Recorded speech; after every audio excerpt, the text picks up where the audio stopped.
Process होते हैं वो हमने देखा था, right. Now in this chapter हम अर्थ के सरफेस के बाहर यानी जो एक्सटर्नल फैक्टर्स है, एक्सटर्नल प्रोसेस है, वो हम देखेंगे। Okay, many landforms are formed due to the internal movements. Many processes occurring on the Earth's surface also lead to the formation or degradation of landforms continuously.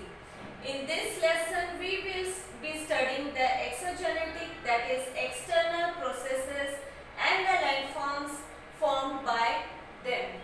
Okay, last chapter में endogenetic movement में हमने देखा कि जो landforms है यानी जो continent में, जो अर्थ में जो लैंडफॉर्म्स है, अलग अलग लैंडफॉर्म्स जैसे कि प्लेन्स है, प्लेटूज है, माउंटेन्स है, okay, it is a result of endogenetic यानी internal movement. Okay, internal movement के वजह से various landforms are form. Okay, same way earth surface में भी बहुत सारा फॉर्मेशन या डिग्रेडेशन प्रोसेस होता है। Okay, because of the exogenetic process, that is external process. Internal process का हमने लास्ट चैप्टर में देख लिया था, राइट। अब एक्सटर्नल प्रोसेस यानी अर्थ सरफेस में बहुत सारे ऐसे इवेंट्स होते हैं जिसके वजह से लैंडफॉर्म्स में चेंजेस आते हैं। Okay, external processes occur because of the forces working on the Earth's surface. They are mainly solar energy, gravitational force, and kinetic energy associated with the moving objects on the Earth's surface. Okay, जो external process है, okay, it occurs because of the forces. Okay, forces occurring on the Earth's surface. अलग अलग forces जो Earth surface के ऊपर occur होते हैं, जैसे कि solar energy, okay, जैसे कि solar energy यानी heat of the sun, then gravitational force, okay, gravitational force के वजह से, and the kinetic energy associated with the moving objects यानी जो काइनेटिक एनर्जी है which is associated with the moving objects यानी सरफेस में जो चीजें मूव करती है, ओके, लैंड के ऊपर जो चीजें मूव करती है, because of that many changes occur. Okay,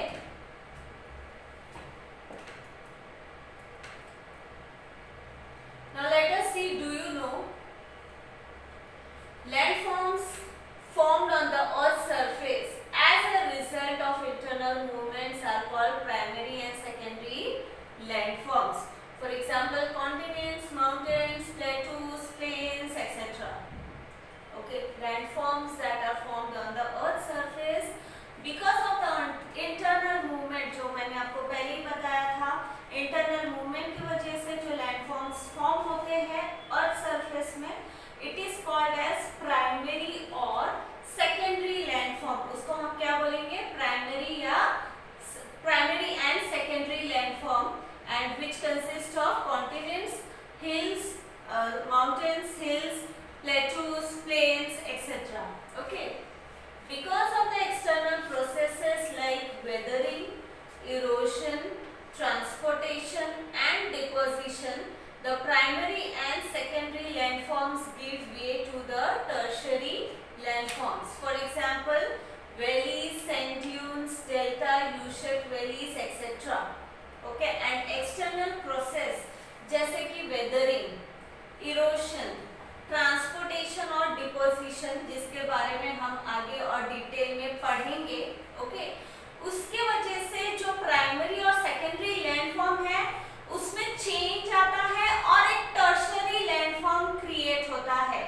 okay, because of the external process, external factors, primary और सेकेंडरी लैंडफॉर्म में चेंजेस आते हैं और टर्शरी लैंडफॉर्म का क्रिएशन होता है।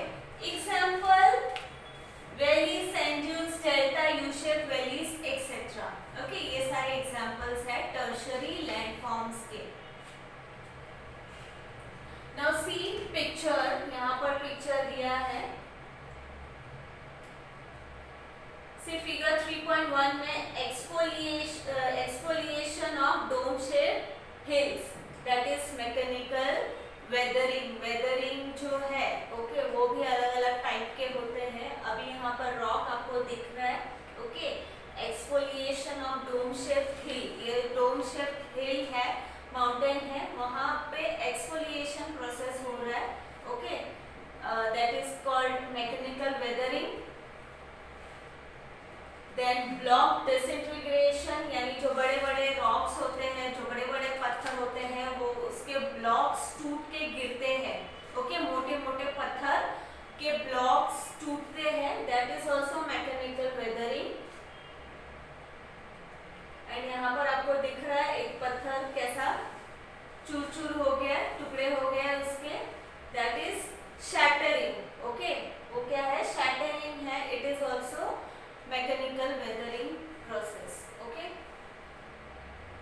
ना यहाँ पर देखो oxidation, oxidation is chemical weathering. हम इसके बारे में डिटेल में आगे पढ़ेंगे। अलग अलग टाइप्स के जो वेदरिंग है, मैकेनिकल है, केमिकल है, बायोलॉजिकल है, इसके बारे में हम डिटेल में आगे पढ़ेंगे। यहाँ पर आपको फोटो दिखा रहे, फिर नीचे बायोलॉजिकल वेदरिंग, यानी जो लैंड के ऊपर जो एनिमल्स है, ट्रीज है, उसके वजह से जब चेंजेस आते हैं, that is biological. This is also biological weathering okay, जब रॉकफॉल होता है या फिर लैंडस्लाइड्स होते हैं। नाउ सी हियर, ये है केमिकल वेदरिंग। केमिकल के वजह से चीजें जब डिग्रेड होता है, खराब होता है, तब then this is also chemical or salt weathering okay. Now let us study about chemical weathering, mechanical weathering and biological weathering in detail. Geographical explanation: breaking or weathering of rocks is a natural phenomenon. It is called weathering. Breaking and weakening of rocks, यानी जो rocks है, जब उसका जो टूटना या उसका कमजोर होना या वो डिग्रेड होना ओके, ये जो नेचुरल फिनोमेनन है, ये नेचुरल प्रोसेस है, नेचुरल इवेंट है ओके। इस प्रोसेस को हम क्या बोलते हैं, weathering okay. Weathering can be of 3 types: mechanical, that is physical weathering, यानी फिजिकली वो रॉक टूट जाता है ओके, या फिर एक्सफोलिएट होता है। Then chemical weathering and biological weathering okay. 3 types of weathering are there. In arid climates mechanical weathering is dominant, while in humid climates chemical weathering is more effective. Biological weathering occurs because of living organisms okay. Now in arid climates यानी dry hot climate okay, hot climate में mechanical weathering is dominant, वहां पर ज्यादातर mechanical weathering होता है hot climates में। And humid climate में chemical weathering होता है ज्यादातर। एंड जो बायोलॉजिकल वेदरिंग है, it is because of the living organisms on the earth okay. Earth में जो लिविंग ऑर्गेनिजम्स है, एनिमल्स हो गए या फिर ट्रीज हो गए, उसके वजह से जो वेदरिंग होता है, that is biological weathering. Now see mechanical weathering. Try this: take an onion, cut it in the middle, observe the cut parts, try to remove each skin layer of these parts okay. Mechanical weathering कैसे होता है उसका example बता रहे हैं okay. Try this में onion लेना है, प्याज ओके, उसको मिडिल से काटना है। आप कैसे लेयर के ऊपर लेयर है राइट, अनियंस आपने देखा ही होगा, बहुत सारे लेयर्स रहते हैं, तो आप जब कट करते हो उसको बीच से, तो आप हर एक लेयर को सेपरेट कर सकते हो राइट। से geographical explanation, you will notice that just as we can remove each and every outer layer of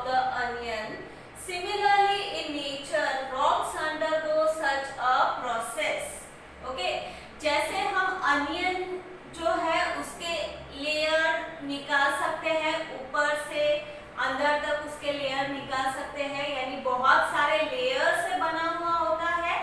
वैसे ही हर चीज रॉक्स जो है उसके भी लेयर्स होते हैं।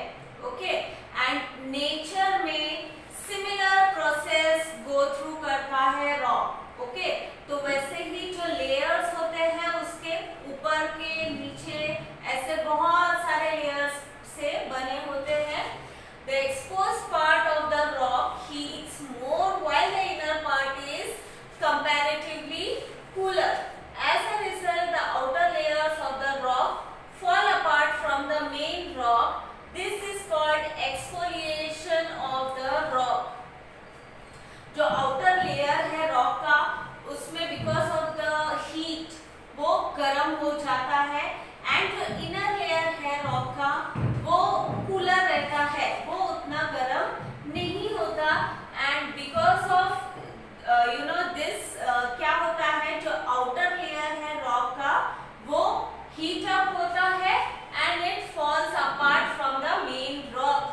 मेन रॉक से जो आउटर लेयर है, आउटर लेयर ऑफ रॉक, वो क्या होता है, टूटने लगता है।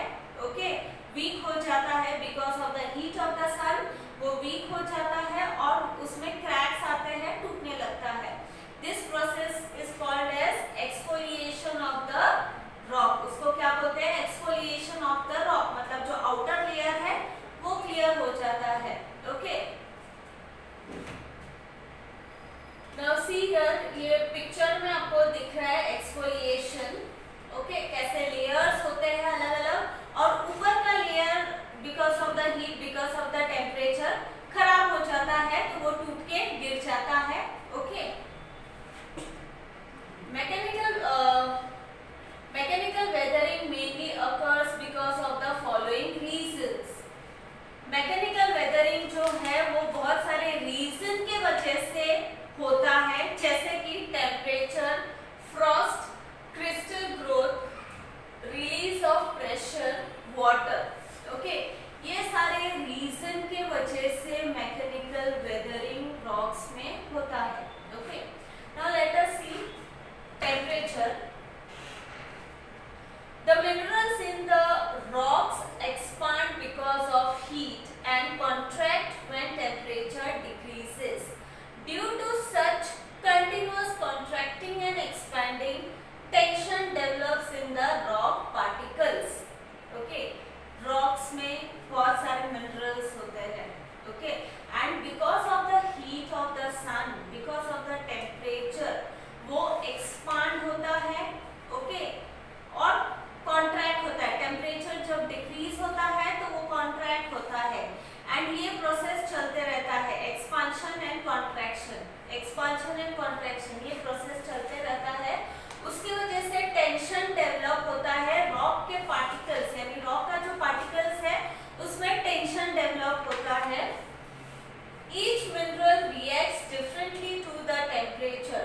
Some minerals expand more while others do not expand as much. Okay, and rocks में अलग-अलग minerals होते हैं. Okay, तो अलग-अलग minerals अलग-अलग तरीके से react करती है temperature के ऊपर.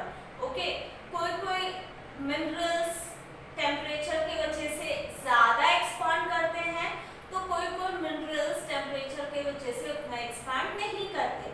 हर मिनरल्स का रिएक्शन अलग अलग है टेम्परेचर के ऊपर. सो बिकॉज ऑफ दिस क्या होता है, टेंशन क्रिएट होता है. Consequently, the tension formed in the rocks also increases and decreases. यानी जो टेंशन यानी जो खिंचाव होता है रॉक्स में because of the expansion and contraction, ये टेंशन भी रॉक में इंक्रीज या डिक्रीज होते रहता है. Okay, as a result cracks develop in the rocks and they break. इन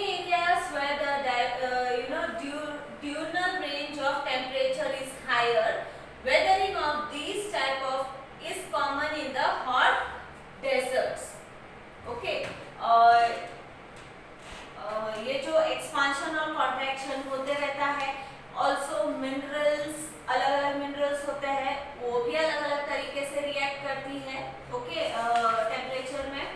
सो उसके वजह से रॉक्स का जो मिनरल्स है, उस टेंशन है उसमें भी इंक्रीज और डिक्रीज होते रहता है। ये टेंशन के लिए खिंचाव के वजह से रॉक्स में क्रैक्स डेवलप होता है और जो आउटर लेयर है, ओके, फिर वो टुकड़े